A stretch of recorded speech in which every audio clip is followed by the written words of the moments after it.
Enquanto as crianças se dirigem ao departamento infantil, eu quero convidá-lo a abrir sua Bíblia no livro de Apocalipse, capítulo de número 4. Apocalipse, capítulo de número 4. Desde a semana passada, os pregadores estão numa competição santa, para ver quem prega menos tempo no domingo pela manhã. Nós estamos tentando chegar ao nosso horário regimentar, de terminarmos o culto às 10h20 no máximo, para que a escola bíblica vá até 11h30 também, no máximo. Então é um esforço que cada pregador tem tido. O pastor Robson, semana passada, pregou em 29 minutos. Hoje eu tenho que bater a meta em 28. Então, orem por isso. Não sei se em algum momento chegaremos a um sermão em 5 minutos. Que Deus nos livre disso. Mas nós vamos, meus irmãos, com a graça de Deus, expor nessa manhã esse texto. Pretendo ser mais objetivo e devocional. Afinal de contas, quem está na sala de Apocalipse já viu esse texto recentemente de uma forma mais rebuscada, por assim dizer. Apocalipse, capítulo de número 4. Diz assim a palavra do Senhor: Depois destas coisas, olhei, e eis não somente uma porta aberta no céu, como também a primeira voz que ouvi, como de trombeta, ao falar comigo, dizendo: Sobe para aqui, e te mostrarei o que deve acontecer depois destas coisas.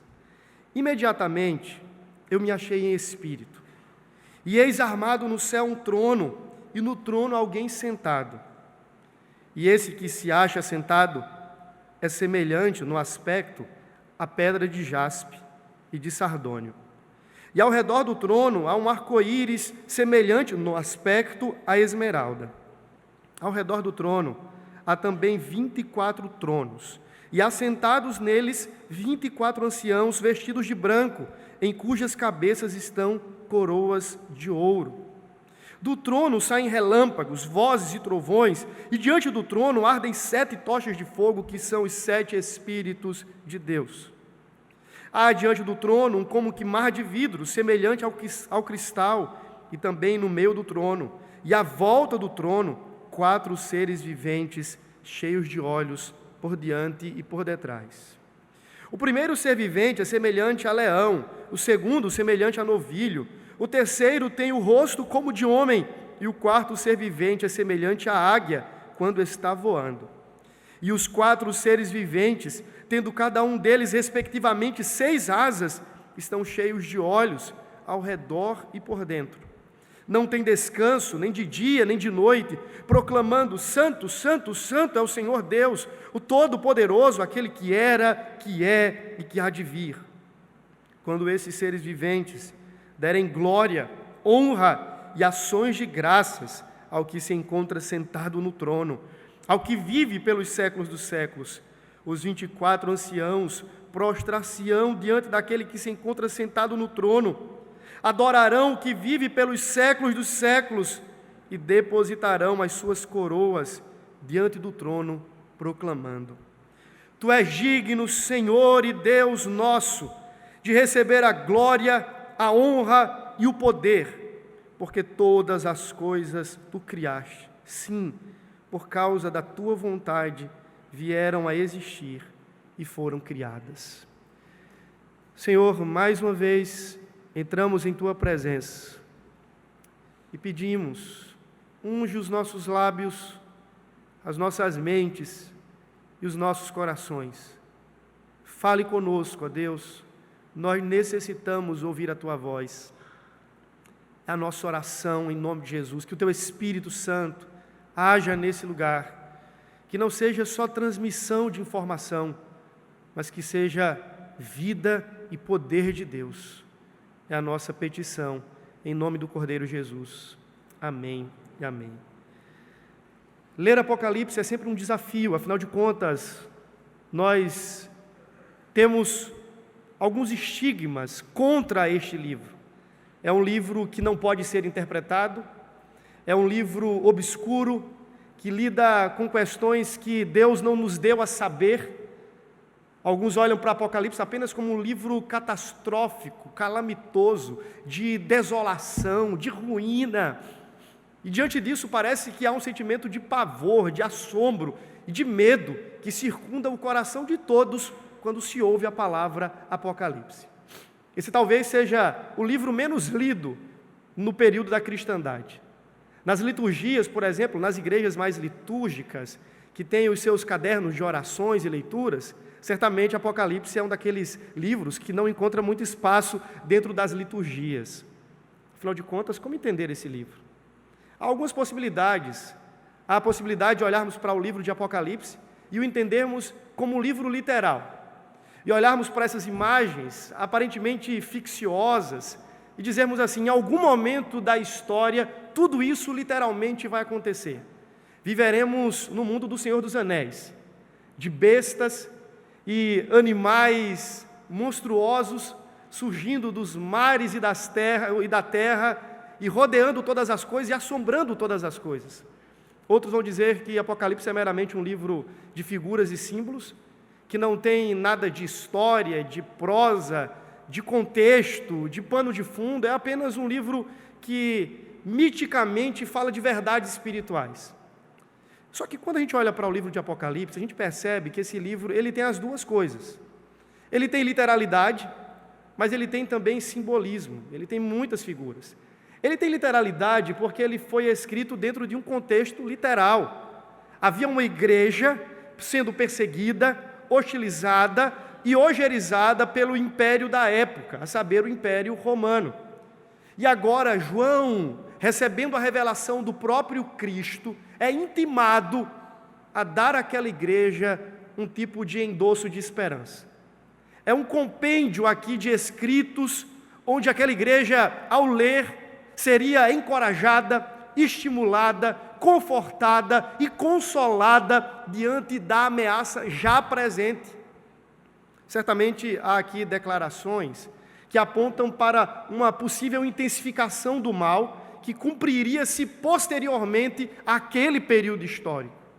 Mas você precisa entender que há um contexto, há uma igreja, há uma audiência, há um pano de fundo histórico que João tem em mente e, sobretudo, Cristo tem em mente quando está remetendo este livro.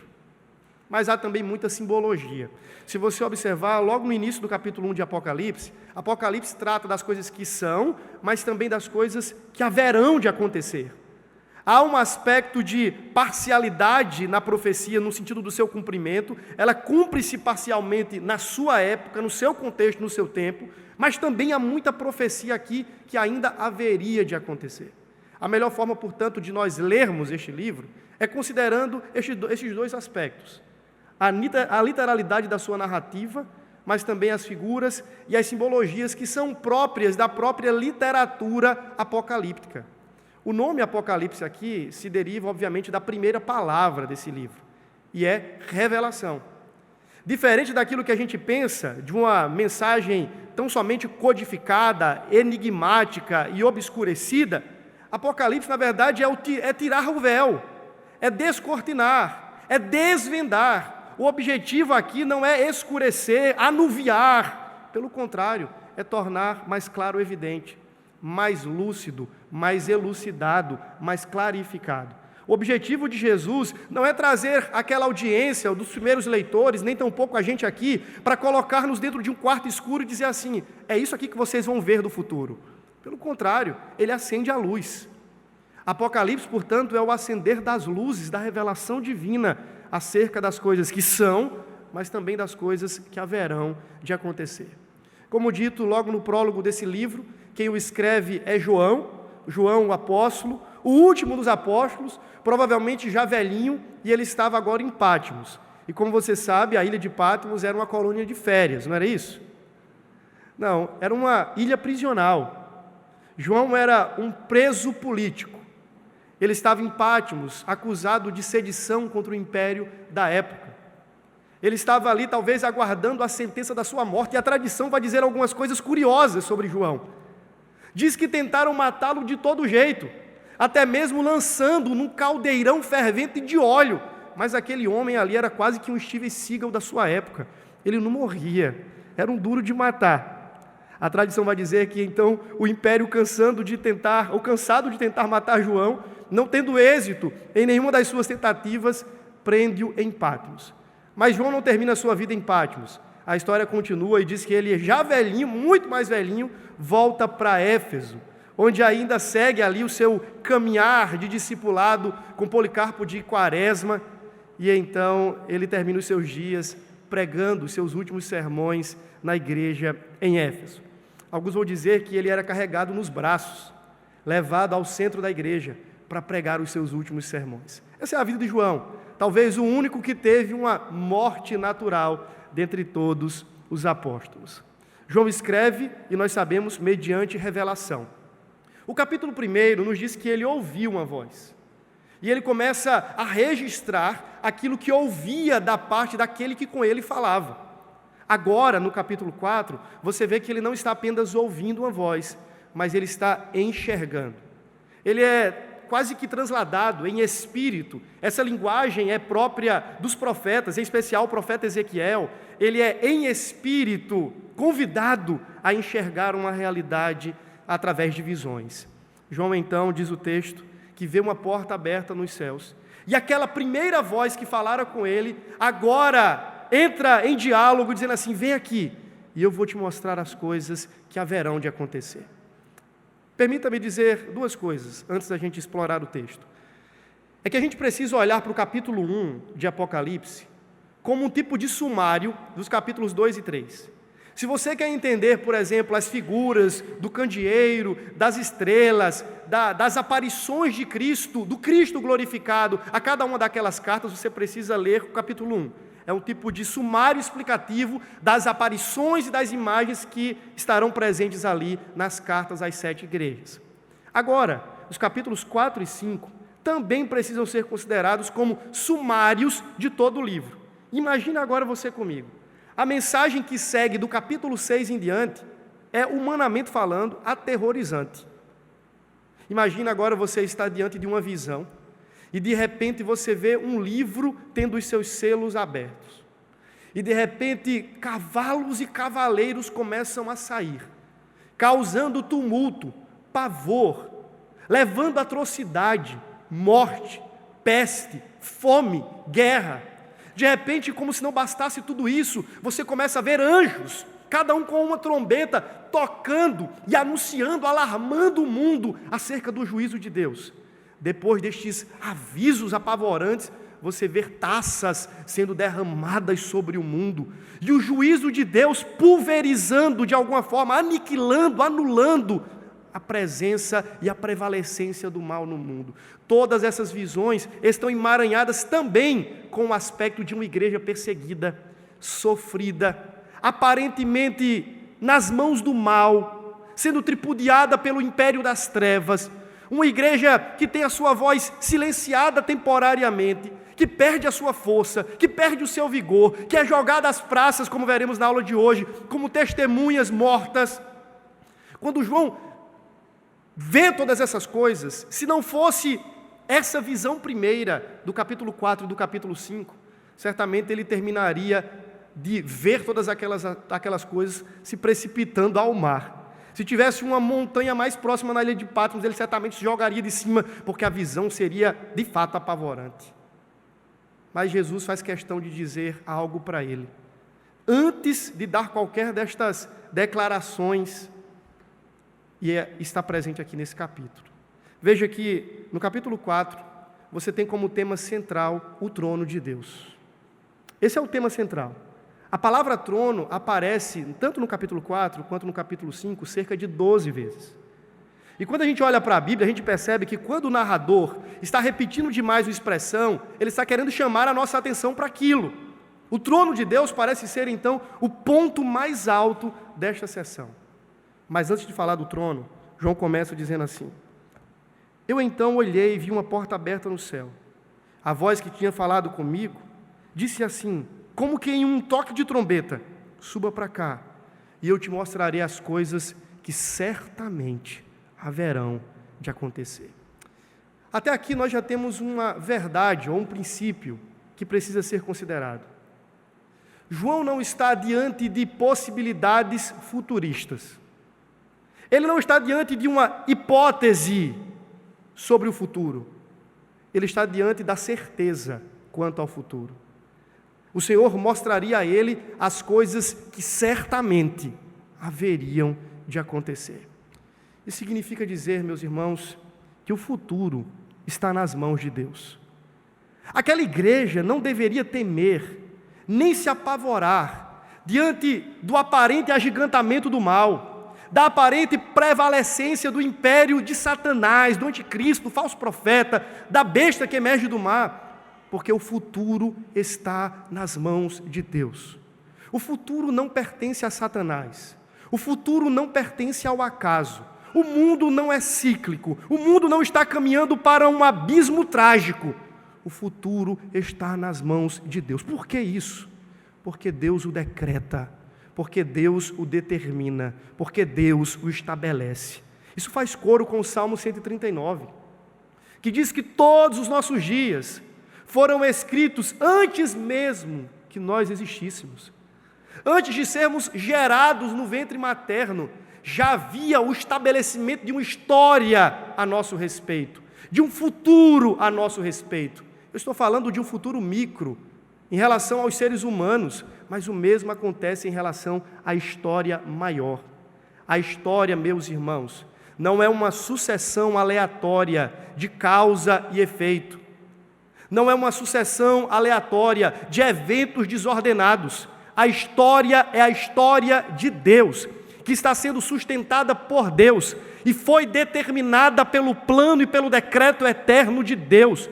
O futuro não está à deriva. Eu não sei o que vai acontecer aqui, acolá, amanhã, depois de amanhã. Isso não importa. Fato é que aquele que determinou o futuro garantirá que ele se cumpra segundo os seus termos. O futuro da história pertence a Deus. A igreja precisava entender aquilo. Ela não estava caminhando em desrumo. As coisas não estavam acontecendo aleatoriamente. Há alguém que tem a linha da história nas mãos, porque Ele mesmo a determinou segundo os seus fins e propósitos. As coisas certamente haveriam de acontecer. Meus irmãos, aquilo que Deus determinou para a história, certamente haverá de acontecer. Queira o homem ou não, queira Satanás ou não, queiram as circunstâncias ou não, aquilo que Deus planejou e determinou para a história, haverá de acontecer. Mas veja, isso não apenas em relação a essa história da redenção, mas também acerca das nossas histórias. A nossa história e o nosso futuro também estão nas mãos de Deus. O Senhor é o determinador e o detentor do nosso futuro. Lembra que em certa ocasião eu falei aqui que na pandemia, assustado com as previsões, eu fiquei apavorado em relação ao futuro, às incertezas, à insegurança. Eu disse, Senhor, o que haverá de acontecer?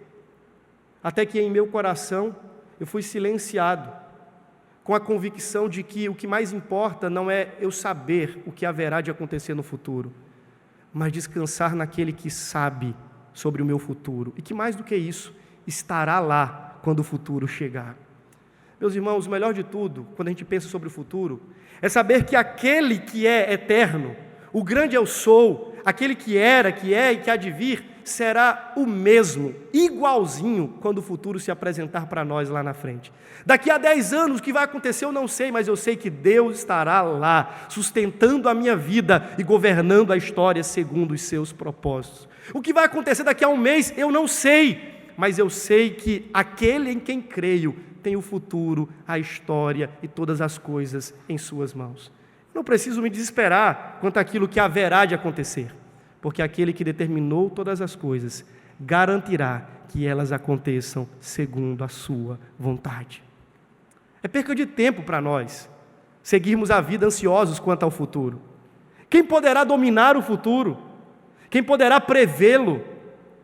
Ou mesmo mudá-lo?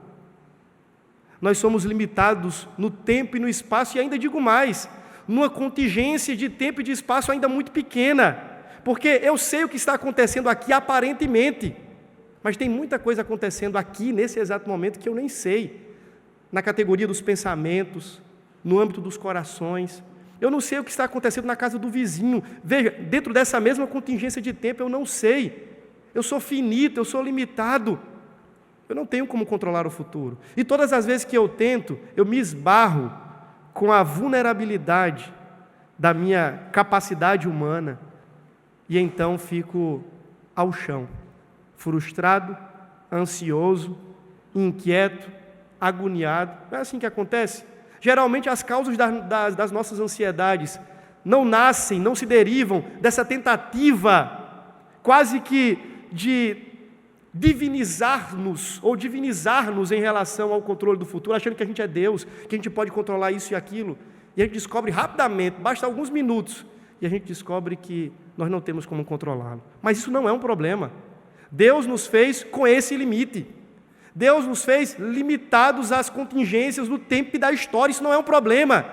O que deve trazer segurança ao nosso coração é que este futuro, que para nós é incerto, inseguro, imprevisível, insustentável, para Deus é certo, porque Ele o decretou e Ele o sustenta e Ele garantirá que Ele se cumpra segundo a sua vontade.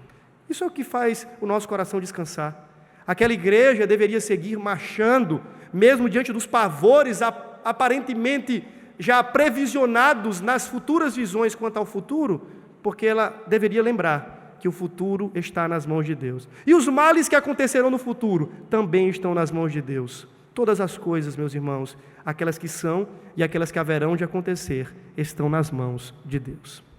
Segunda verdade desse texto. Dizem então que João observa e ele vê armado nos céus o quê? Um trono. Isso já seria algo fabuloso, porque ele está olhando e ele vê que nos céus há uma teocracia, há um reinado, há um absolutismo, há alguém que governa dos céus.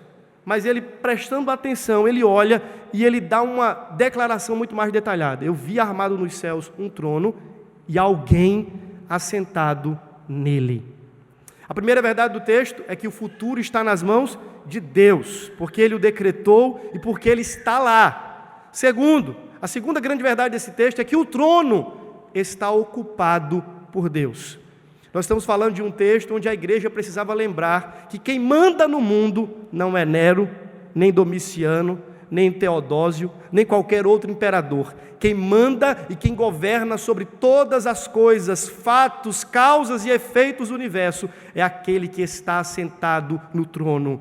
O trono das nações, o trono do mundo, o trono do universo está muito bem ocupado por Deus.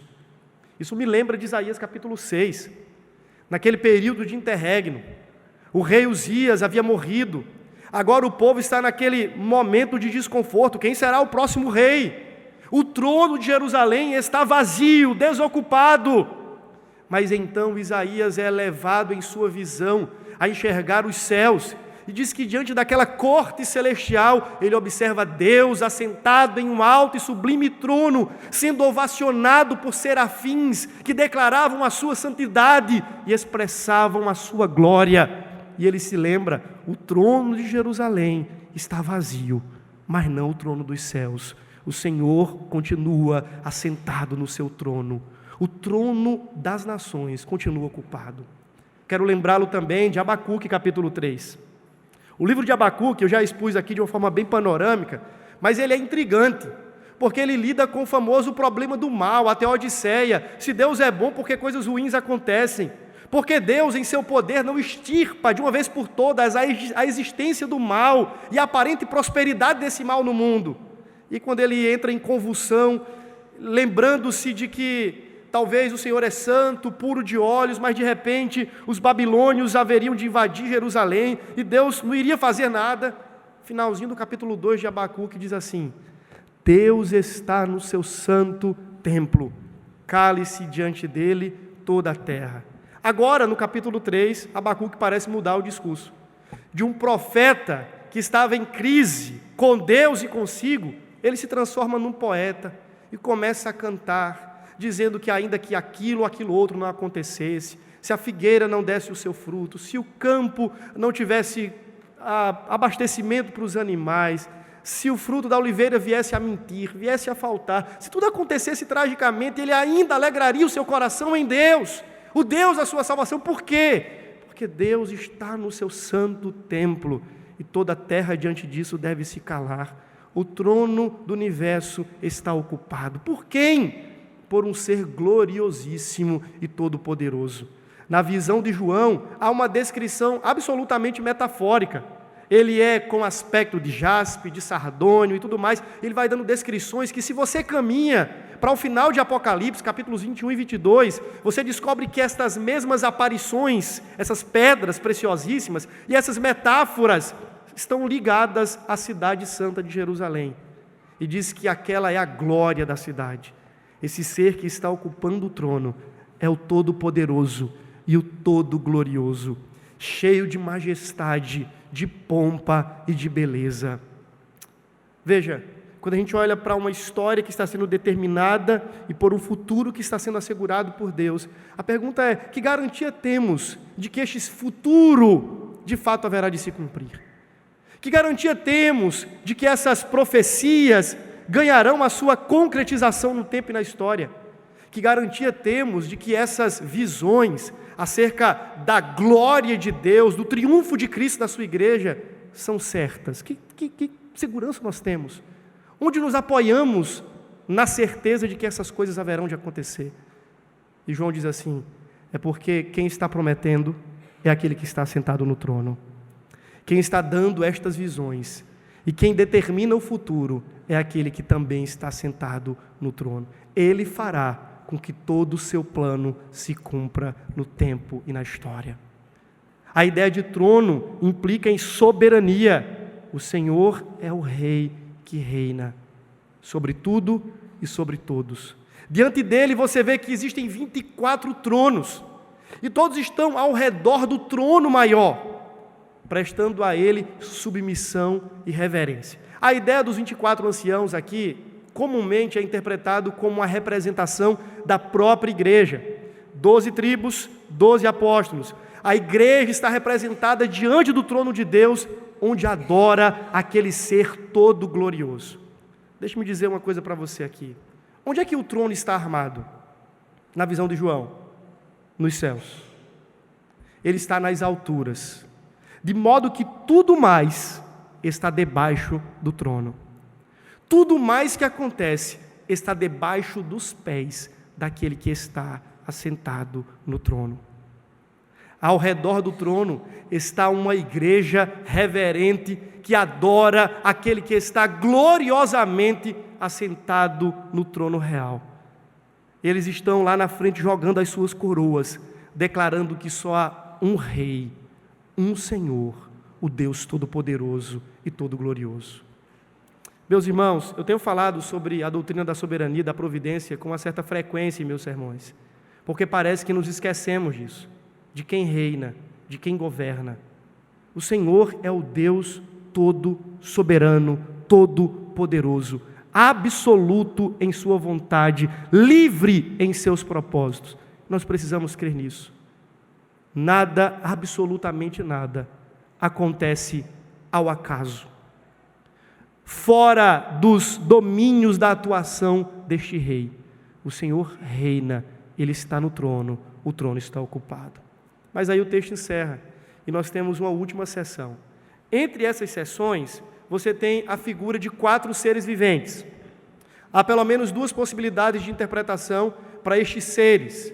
Se você os confronta com Ezequiel capítulo 10, seriam querubins. E essa é uma apropriação de interpretação que eu acabo utilizando quando eu olho para esse texto. Lá em Ezequiel, estes mesmos seres, com as mesmas categorias, com as mesmas características aparecem, e o próprio profeta diz que eles eram querubins. A outra possibilidade de interpretação é que os 4 seres viventes, que têm características de homem e de animais, representam a criação como um todo diante do Senhor, prestando a Ele culto. Seja como for, seja a representação de uma miríade angelical, ou seja a representação da criação de uma forma geral, me parece que tudo está agora diante do trono, está gravitando agora em torno do trono ali, prestando a Ele culto. O texto encerra com os 24 anciãos, bem como com os 4 seres viventes, adorando aquele que está no trono. 3 coisas aqui. A primeira é que o futuro pertence e está nas mãos de Deus. Segundo, o trono está ocupado por Deus. E o terceiro grande princípio que está no final desse texto, na ovação que se dá naquela sala do trono, é de que a glória pertence exclusivamente a Deus. Veja que o texto termina com um canto de glória, com uma doxologia. Diz então que eles entoavam um cântico, dizendo: Tu és digno, Tu és digno, Tu és santo, santo, todo-poderoso, aquele que era, aquele que é, aquele que há de vir, o Criador supremo de todas as coisas. Ele é digno de receber honra, força, poder, porque Ele fez tudo segundo a sua vontade. Se você perceber no livro de Apocalipse, cada uma das 7 sessões que o livro vai desdobrando, termina com um canto de glória. Me parece então que aqui esse desfecho e esse encerramento deste capítulo, que também é um encerramento do capítulo 5, que é um encerramento do capítulo 7, e assim sucessivamente em todo o livro, aponta-nos não apenas para uma realidade celestial.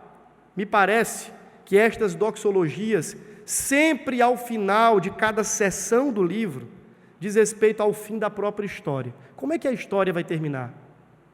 Como é que será o fim da história? Será do mundo e dos inimigos da igreja tripudiando sobre a igreja?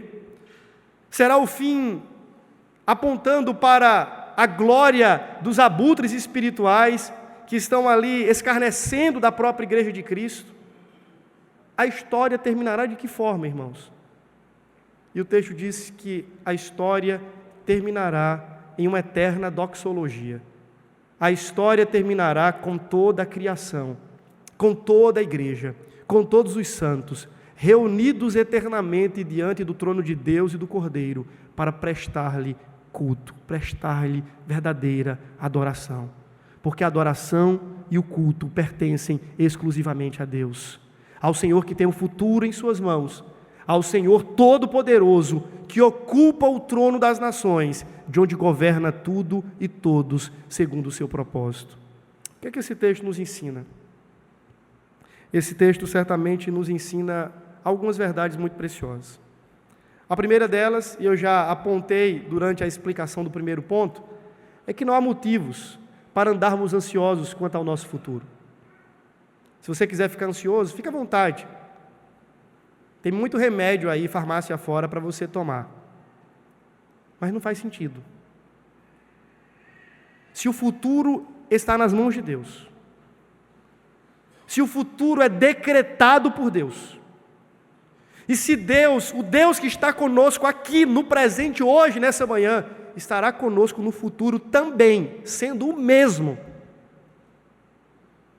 por que deveríamos nos assombrar, nos inquietar, nos apavorar? A primeira grande lição que eu tiro desse texto é essa: não há motivos, não há razão para nos desesperarmos quanto ao futuro, seja o futuro presente, seja o futuro daqui a uma semana, seja o futuro daqui a alguns meses, ou o futuro da história. Se Deus está lá, se Deus tem o futuro nas mãos, e se Deus decretou o futuro, por que haveremos de temê-lo? Primeira implicação. Segunda implicação, quando você observa a questão da aparente prevalecência do mal. Lembra de Asaf?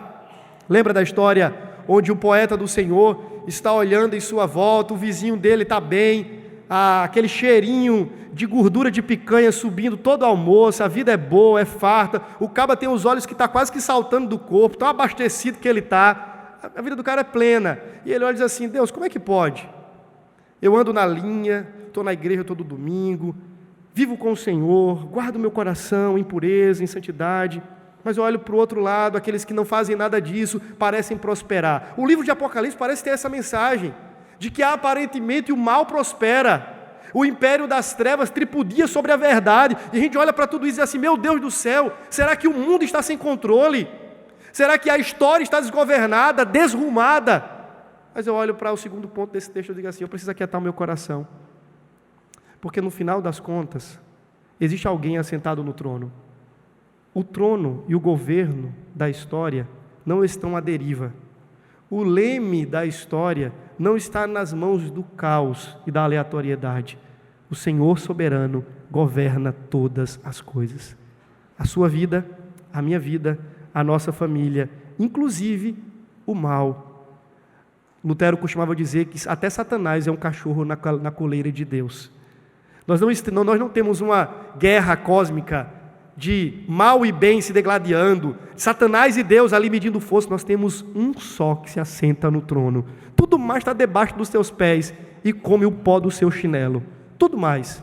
Só há um que governa, só há um que domina, só há um que reina, e este é o Senhor. Descanse o seu coração.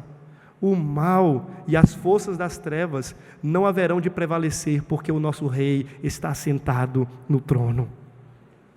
Terceira e última implicação desse texto é de que se o nosso fim será um fim doxológico, se o nosso fim será de um eterno canto de glória àquele que está sentado no trono, se o Senhor é digno, como diz o texto, de toda a honra, de toda a glória, de toda a adoração, se os anjos, e se na visão celestial, toda a igreja ali representada canta diante dele e expressa louvor, isso já deve ser uma realidade para nós aqui, irmãos. Essa vida corandeu, vida perante a face de Deus, essa vida em louvor a Deus, não deve esperar para a eternidade. Eu não devo esperar chegar aquele dia em que estarei junto com os anjos, com os cordeirinhos e leões, louvando ao Criador. Eu preciso fazer isso todos os dias da minha vida, porque para isso fui criado. Nós existimos para o louvor da glória de Deus. Nós existimos para, com a nossa vida, cantarmos a sua glória, expressarmos a sua glória, quer na igreja, quer no trabalho, quer na família, quer na vida pública, quer na vida privada, seja como for, seja onde for. Nós existimos para dar glórias ao nome de Deus, para entregarmos a nossa vida como glória ao nome do Senhor. Assim sendo, que Deus possa nos ajudar, aquietando os nossos corações, na certeza de que o futuro está em suas mãos, de que o trono está ocupado por Ele, e que, portanto, a nossa vida precisa ser vivida para a glória do nome dEle. Pai, nós te agradecemos pela Tua palavra, louvamos ao Senhor pelas Tuas misericórdias. Te agradecemos, ó Deus, porque a Tua palavra nos lembra que nós não estamos caminhando para um destino incerto.